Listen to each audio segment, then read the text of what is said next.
시청자 여러분 안녕하십니까? 한 주간의 북한 관련 소식과 함께 주요 이슈를 분석해드리는 통일로 가는 길입니다.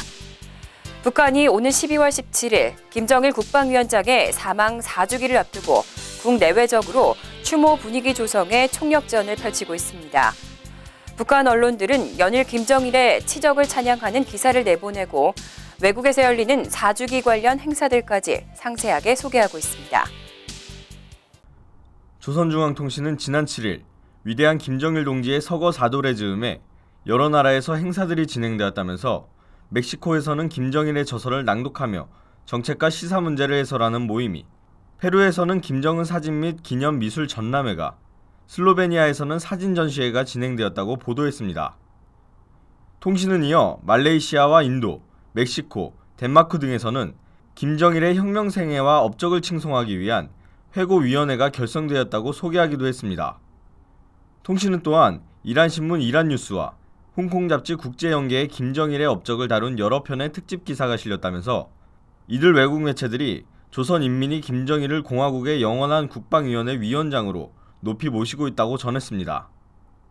이에 앞서 북한의 대외 선정용 웹사이트 조선의 오늘은 12월 6일 167만 4,610여리에 빗긴 애국 헌신의 한평생이라는 글에서 지구둘레를 17바퀴 돈 것과 맞먹는 167만 4,610여리라는 숫자는 김정일 위원장께서 위대한 혁명생애의 마지막 시기까지 이어가신 현지지도 거리라고 치켜세웠습니다.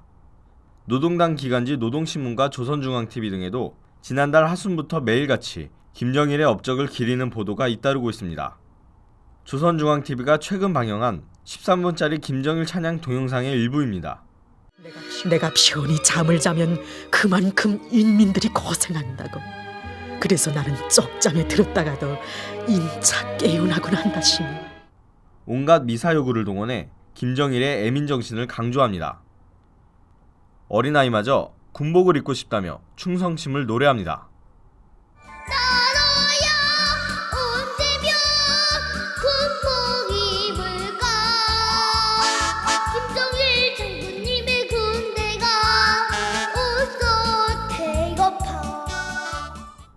북한이 이처럼 언론 매체를 총동원해 김정일의 회고와 업적 찬양에 열을 올리는 것은 대를 이은 충성을 유도하기 위한 의도로 풀이됩니다. 아직까지 김정은의 독자적인 권력 기반이 완전하지 않다는 평가가 지속 제기되고 있는 가운데 백두혈통을 강조하는 것이 김정은이 기댈 수 있는 가장 유용한 방법이라는 분석입니다. 통일로 가는 길, 정세진입니다. 지난 11월 15일 방송에서는 북한 정권의 2인자로 평가받던 최용해의 실각설에 대해 소개해드렸는데요. 최용해는 이후 거의 한 달이 지난 지금까지도 모습을 드러내지 않고 있습니다. 일각에서는 완전히 숙청됐다는 재거설이 나오고, 다른 일각에서는 경미한 잘못으로 지방에 좌천돼 혁명화 교육을 받고 있다며 조만간 복귀할 것이라는 한시적 실각설도 나오고 있습니다. 이번 최용해의 신변 이상설을 계기로 북한 권력층의 복잡한 실상에 대해 심층 분석했습니다. 북한 정권의 2인자 최용해의 실각은 김일성의 항일빨치산 세력 대 일본 출신 고영희 추종자 간 대결이라는 북한 권력층의 분열상을 극명하게 보여준다는 분석이 가장 유력합니다. 김정은은 집권 이후 대표적 빨치산 출신 인사인 오국열 국방위 부위원장, 오진우 인민무력부장의 아들 오일정 등을 권력의 중심에서 밀어냈으며 이번에 김일성의 빨치산 동지인 최연의 아들인 최용해까지 실각시켰습니다. 이는 김일성 세력이자 항일 빨치산 그룹에 대한 토사구팽식 탄압이라고 할 수 있습니다. 이와 관련 북한 외교관 출신 탈북자인 국가안보전략연구원 고영환 수석연구위원은 최용해는 빨치산 2세대를 대표하는 인물로서 최용해의 실각으로 인해 혁명 유전자들의 동요가 심화될 수밖에 없을 것이라고 예상하기도 했습니다. 그런데 김일성의 항일 빨치산 세력에 대한 탄압의 배경에는 김정은의 생모이자 제일교포 무용수 출신인 고영희의 추천으로 발탁된 황병서 인민군 총정치국장, 김원홍 국가안전보위 부장 등이 있다는 분석이 유력합니다. 고영희를 등에 업고 김정은을 후계자로 옹립하는 과정에서 핵심적인 역할을 수행한 신진 세력들이 기득권 세력인 항일 빨치산 세력을 몰아내는 과정이라는 겁니다. 하지만 대다수 북한 전문가들과 고위급 탈북자들은 우리는 한 가족이라는 강한 공동체 의식으로 결속되어 있기 때문에 이들이 결코 호락호락 당하기만 하는 일은 없을 것이며 조만간 연합해서 반격을 개시할 가능성이 높다고 보고 있습니다. 특히 양대 세력 간 본격적인 권력 투쟁이 시작될 경우 김정은의 권력 기반 강화에도 심각한 타격을 줄 수 있을 것으로 예상됩니다. 통일로 가는 길 금홍기입니다. 이 밖에 최용해의 실각을 보는 또 다른 시각이 있는데요. 대다수가 노년층인 김정일 충신 그룹과 새롭게 떠오르고 있는 조직 지도부 중심의 김정은 측근 그룹 간의 심각한 갈등 상황으로 보고 있습니다. 4년 전 김정일 사망 당시 운구차를 호위했던 7인방 중 2013년 장성택이 반역죄로 처형된 것을 비롯해 원래 실권이 없었던 김기남과 최태북 2명만이 명목상의 직위를 유지하고 있을 뿐 5명이 제거됐습니다. 이는 김정일 시대를 이끌었던 핵심 엘리트들의 입지가 급격히 위축되고 있다는 것을 의미합니다. 전문가들은 앞으로 조직 지도부를 중심으로 하는 소장파 김정은 측근 세력이 김원홍 보위부장과 김영철 정찰 총국장 등 기득권 실세들에 대한 견제를 강화하면서 북한 최고위층 내부 갈등이 급격히 격화될 가능성에 주목해야 한다는 분석입니다. 최용해의 실각이 북한 정권 내 노동당 간부 중심의 친중국 세력과 군부 강경파 중심의 반중국 세력 간의 대립, 또 반목의 결과로 이해한다는 분석에도 많은 공감대가 형성되고 있습니다. 대표적인 친중국 인사로 분류되던 장성택이 처형당한 데 이어 역시 친중국 인사인 최용해가 9월 열병식 참석을 위한 중국 방문 및 10월 중국 류인산 정치국 상무위원 접견 직후에 공개석상에서 모습을 감춘 것은 반중국 세력들이 이들을 견제한 데 따른 결과라는 것입니다. 정재은 경남대 교수는 최용해는 수년간 대중국 창구 역할을 담당해왔다면서 중국이 핵 미사일 개발을 중단하라는 대북 압박을 강화하는 데 반감을 품은 북한 군부 내 강경 세력이 최용해 제거를 시도했을 가능성을 시사했습니다. 하지만 2016년 5월로 예정된 제7차 당대회를 앞두고 중국의 물질적 지원을 얻기 위해 김정은이 최용해를 복권시킬 가능성이 높고 이를 계기로 북한 정권 내 친중국 세력과 반중국 세력 간 갈등이 본격적으로 심화될 수도 있다는 지적이 나옵니다. 이렇게 공개석상에서 사라진 최용해를 두고 다양한 추측이 나오고 있지만 한 가지 확실한 것은 김정은 정권의 내부 갈등이 갈수록 심화되고 있다는 사실입니다. 또 이런 갈등 양상은 김정은 독재 체제의 안정성을 저해하는 방향으로 적용할 가능성이 높다는 분석입니다. 북한 정권 내부적으로 이렇게 복잡한 갈등 양상이 전개되고 있는 가운데 북한 고위 간부들은 언제 어디서 자신에게 날아올지 모르는 칼날에 항상 불안해하고 있습니다. 최근에는 북한군 서열 1, 2인자가 김정은 앞에서 자리에 제대로 앉지도 못하는 등 극도로 행동을 조심하는 모습이 북한 방송을 통해 여과 없이 공개됐습니다. 북한 조선중앙TV가 12월 3일부터 방영하고 있는 기록영화에는 김정은이 인민군 고위 간부들을 대동하고 인민군 제7차 군사교육 일꾼대회에 참석하는 모습이 나옵니다. 이 영상을 보면 김정은은 주석단 자리에 앉아 박수를 치다가 바로 자신의 왼쪽에 서 있던 군서열 2위 박형식 인민무력부장에게 앉으라고 손짓을 합니다. 하지만 박형식은 바로 앉지 못하고 맞은편에 서 있는 군서열 1위 황병석 총정치국장을 바라봅니다. 김정은이 황병석에게도 앉으라고 손짓을 하지만 황병석도 뒤를 돌아보며 머뭇거릴 뿐 앉지 못합니다.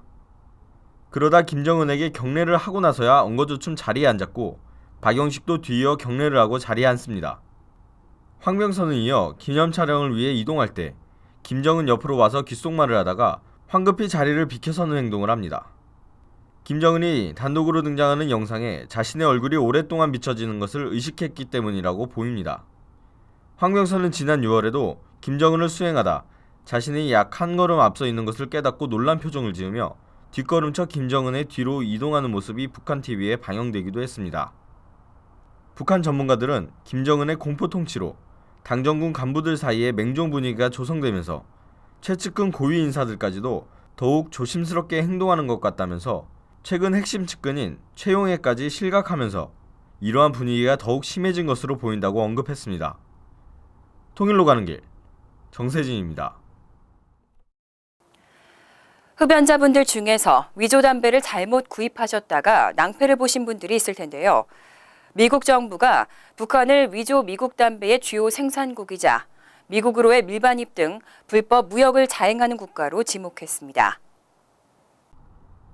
미국 국무부, 재무부, 법무부, 국토안보부와 연방수사국은 지난주 공개한 국제 불법 담배 무역, 국가 안보의 위협 제하 공동 작성 보고서를 통해 북한을 위조 미국 담배의 핵심 생산국으로 지목하면서 불법 담배 무역을 처단하기 위한 국제사법당국의 공조를 강조했습니다.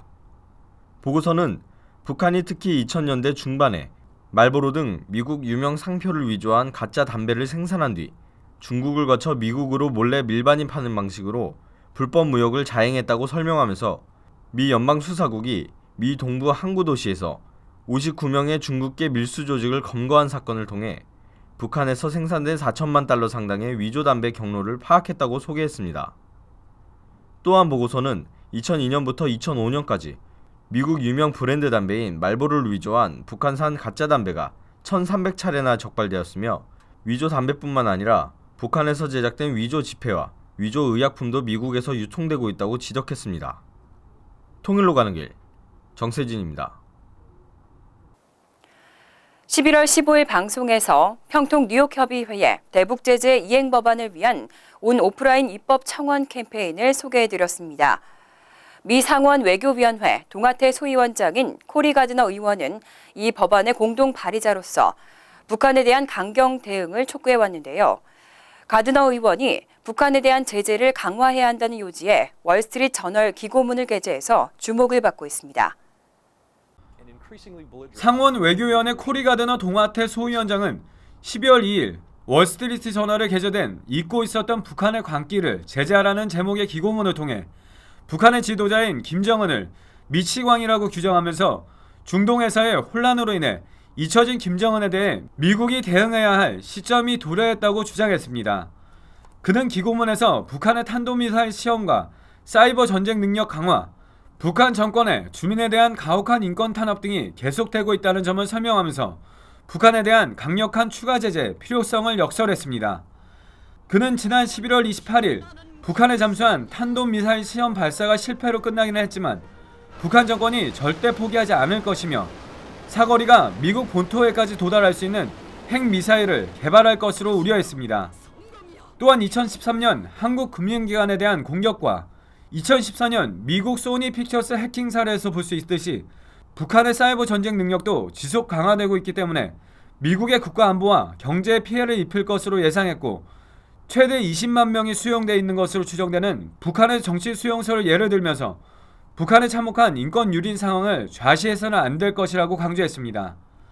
가드너 위원장은 이어 북한이 현행 대북 제재에 대해 중국의 페이퍼 컴퍼니를 설립하는 방법 등으로 회피하고 있기 때문에 실효성이 떨어진다면서 자신이 공동 발의자로 참여한 대북 제재 이해 강화 법안의 입법화 필요성을 설명했습니다. 그는 또한 오바마 행정부의 대북 전략은 전략적 인내가 아니라 전략적 실패로 끝났다면서 미국이 추가적인 대북 제재를 실시하지 않는다면 북한으로부터 위협은 더욱 커질 수밖에 없을 것이라고 경고했습니다. 뉴욕 평통은 가드너 위원장과 에드 로이스 하원 외교위원장 등이 공동 발의한 대북 제재 이행 법안의 온 오프라인 입법 청원 캠페인을 계속 전개하고 있습니다.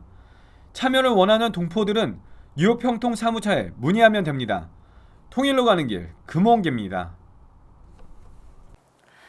북한이 사이버 공간을 발판으로 적극적인 반미 심리전 활동을 강화하고 있는 것으로 나타났습니다.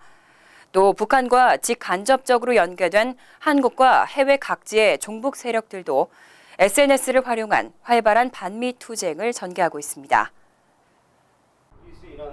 유동열 자유민주연구원장은 12월 7일 서울의 한국프레스센터에서 개최된 한국의 반미운동과 국가안보제야 세미나에서 북한과 국내외 종북 세력들이 인터넷뿐만이 아니라 페이스북, 트위터, 유튜브 등 소셜 네트워크를 활용한 진화된 사이버 활동을 하고 있다며 국내에 개설된 안보 위해 사이트가 1000개를 웃돈다고 밝혔습니다. 2014년 경찰청이 차단한 SNS 계정이 960개, 폐쇄한 사이버 카페가 142개에 달한다는 것입니다. 유 원장은 종북은 북한을 맹목적으로 추종한다는 점에서 친북 세력들과 구별된다며 북한은 한국 내 종북 세력을 적화혁명의 제1병력으로 활용하고 있다고 말했습니다. 국정원 댓글 사건 등으로 한국에서 북한과 종북 세력에 대한 경각심이 낮아진 상황을 북한이 10분 활용하고 있다는 겁니다. 북한에서 반미투쟁은 미제는 조선인민의 철전지 원수라고 규정한 김일성의 유훈일 뿐만 아니라 남조선 혁명 전략의 하나로 중요하게 인식되고 있습니다. 북한은 한국의 법적 영향력이 미치지 않는 해외에서 구국전선, 우리민족끼리, 조선중앙통신, 류경, 조선인포뱅크 등 160여 개의 사이트를 개설해 운영하고 있습니다.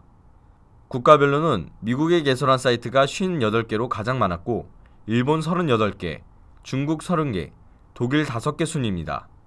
노동신문, 내나라 등 12개 사이트는 북한이 직접 운영합니다. 유 원장은 북한이 매년 1월 1일 구국전선의 신년 서한을 통해 전 세계 종북 세력들에게 반미투쟁 과제와 방향을 제시한 전례를 비춰볼 때 북한 당국이 12월 말 또는 내년 1월 초 구국전선이나 우리민족끼리 신년사설을 홈페이지에 게재하는 방식으로 공개 지령을 하달할 것으로 전망하고 있습니다. 한편 북한 당국은 비밀 지령을 하달하기 위해 비밀 메시지를 오디오와 비디오 파일에 숨겨 전달하는 암호화 기술인 스테가노그래피를 활용하고 있는 것으로 알려지고 있습니다. 이번 세미나에 참석한 김철우 국방연구원 연구위원은 특히 북한이 최근 들어 재미교포 크리스티나 씨가 주도하는 워먼크로스 DMZ를 배후에서 조종하고 미국 소니픽처스를 해킹 공격하는 등 새로운 형태의 반미투쟁을 시도하고 있어 더욱 주목된다고 밝혔습니다. 통일로 가는 길, 정세진입니다. 대표적인 재미 종북 인사인 노길남 씨가 운영하는 민족통신 홈페이지에는 지난 파리 테러가 프랑스의 자작극이다라고 주장하는 기고문이 실린 적이 있었습니다. 지난 방송에서도 소개해드렸는데요. 이번에는 재미 탈북인들이 최근 노길남 씨의 탈북민 비하 발언을 강력히 규탄하는 성명서를 발표했습니다. 노길남 씨는 11월 10일 LA 개최 강연회에서 탈북민들을 도둑질한 사람들, 서방질한 여자들 등 노골적으로 비하했습니다. 이에 대해 재미 탈북민 단체인 미주 자유북한인연합회가 11월 25일 규탄 성명을 발표했습니다. 노길남은 65번째 방북 보고회에서 북한의 정치권과 군대와 인민이 일심 단결돼 있는데 극히 일부 탈북자들이 문제이며 이들은 북한 체제에서 0.001%의 사람들로 죄 지은 사람들, 도둑질을 한 사람들, 서방질을 한 여자, 공금 횡령한 사람들이고 북한에 인권 문제는 없고 정치범 수용소도 없다는 궤변을 늘어놓았다. 이에 미주 자유북한인들은 노길남을 단호히 규탄한다. 첫째, 북한은 지구상에 둘도 없는 독재 국가다. 김씨 가문이 3대를 이어가며 세습을 하고 있다. 지금은 21세기이다. 3대를 이어가며 세습을 하는 상상도 안 되는 일이 벌어지고 있는 것이다. 또한 다 아는 사실이지만 자기의 고모부 장성택도 그 어떤 재판이나 심의 절차도 없이 처형하는데 적수공권의 무고한 인민들은 얼마나 죽였겠는가. 얼마 전에는 함경도에서 나만의 드라마를 본 주민을 총살했다. 노길남은 이 사실을 알고 있는가. 둘째, 북한의 독재자들은 북한 인민들을 인질로 가두고 자기들의 안락한 부귀 영화를 추구하고 있다. 일제식민지 강점 시기에도 살 길을 찾아 만주로 떠나는 인민들을 막지도 죽이지도 않았다. 허나 지금은 기아와 빈궁에서 단지 목숨을 유지하기 위해 탈북하는 사람들을 그 자리에서 사형하라는 지시를 내렸다. 일제 때보다도 더 악랄히 인민들을 가두고 포갑하고 있다. 지금 이 시각에도 베트남의 9명의 북한 난민들이 체포되어 북송에 처해질 위험에 놓여 있다. 또한 생이 얼마 남지 않은 이산 가족들을 자기들의 이해관계가 맞을 때에만 2박 3일 동안 만나게 한다. 이 지구상에 편지 한 통, 전화 한 통화 못하고 생사 여부조차 확인할 수 없는 곳은 오로지 북한뿐이다. 노길남은 이 사실을 알고 있는가? 셋째, 북한은 감옥과 사형으로 국가가 유지되는 철창 없는 감옥이다. 일을 해도 배급과 월급은 주지 않으면서 일하러 나오지 않으면 노동 단련대로 끌고 간다. 김씨 가문을 부를 때 존칭어를 붙이지 않고 부르면 정치범 수용소로 잡혀간다. 북한에 태를 묻고 철이 든 우리들이 잘한다.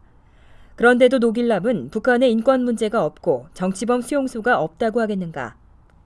넷째, 우리 탈북인들은 북한의 독재를 반대하여 자유를 찾기 위하여 목숨을 걸고 탈북한 사람들이다.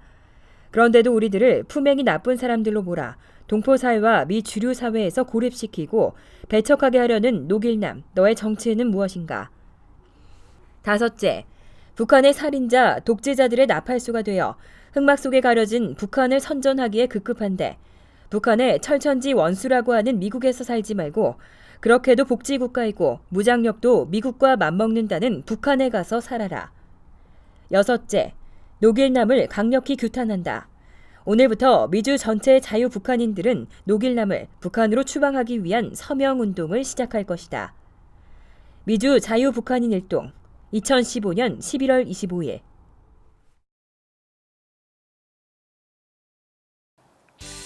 12월 17일이면 김정은의 아버지이자 2대 독재자였던 김정일이 사망한 지 4년이 됩니다.